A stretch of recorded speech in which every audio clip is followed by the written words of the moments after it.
Music is Better Than Words is the debut studio album by Seth MacFarlane.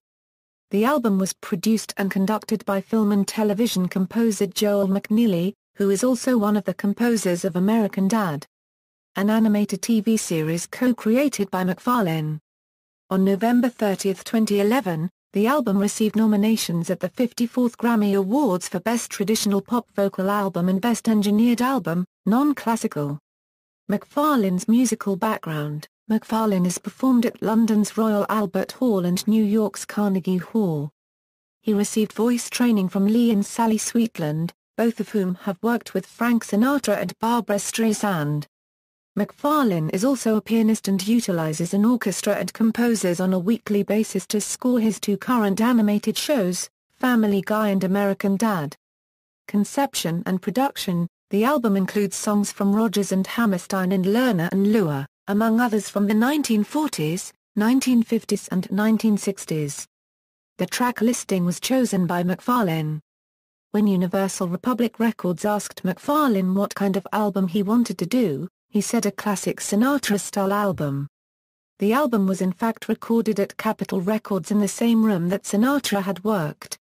Moreover, MacFarlane recorded the vocals for Music is Better Than Words with the microphone that Sinatra used on many of his classic albums. In an interview with Joseph Lanes from AOL he said, "That mic is over 60 years old and you can see it. But it has a really nice, dark sound to it. It really plays a significant part on how this stuff sounds. You don't want it to sound too crisp." We did a lot in the recording of this album to make sure it was not too perfect.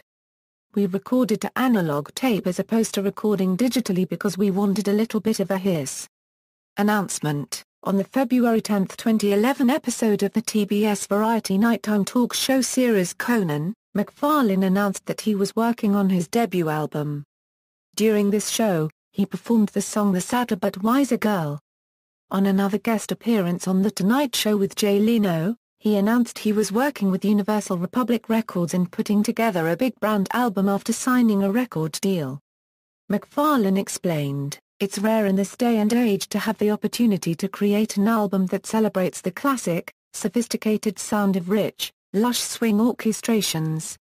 It will be an absolute joy to sing this music, and I look forward to working with the entire team at Universal Republic on what we intend to make an exceptional project." He also performed the song You're the Cream in My Coffee during this appearance. Critical reception: the album received mixed reviews. Slant magazine described it as a novelty record, and wrote, "Collaborating with Joel McNeely on arrangements, MacFarlane casts Music is Better Than Words as a tribute to the big brand swing and sterling pop of the Rat Pack, but he wisely avoids choosing songs that were recorded by his musical idols. There's a timelessness to the melodies of James Van Heusen's It's Anybody's Spring, and Rodgers and Hammerstein's Something Good, and McNeely's tasteful horn and string arrangements are flawless recreations of the sounds of Sinatra's mid-century records." The review continued with, "The album has nothing to offer beyond MacFarlane's attempts to preserve and honor this particular style of music," and concluded, "Music is Better Than Words doesn't have any greater purpose than to allow MacFarlane the opportunity to indulge in his desire to record an album of standards." Spin expressed a dissenting opinion, calling the album alternately audacious and befuddling. Devotees will search in vain for the necrophilia punch lines, while Sinatra fans will search in vain for a plausible explanation. AllMusic wrote, "MacFarlane and McNeely don't attempt to ape the pizzazz of Frank Sinatra's reprise years, nor do they spend much time with May's snazzy snap. They stick with Riddle and Jenkins, keeping things sentimental and lush even when the words crackle with wit." Then again, MacFarlane is so concerned about inhabiting Sinatra's silken suits he doesn't really care about the meaning of the songs.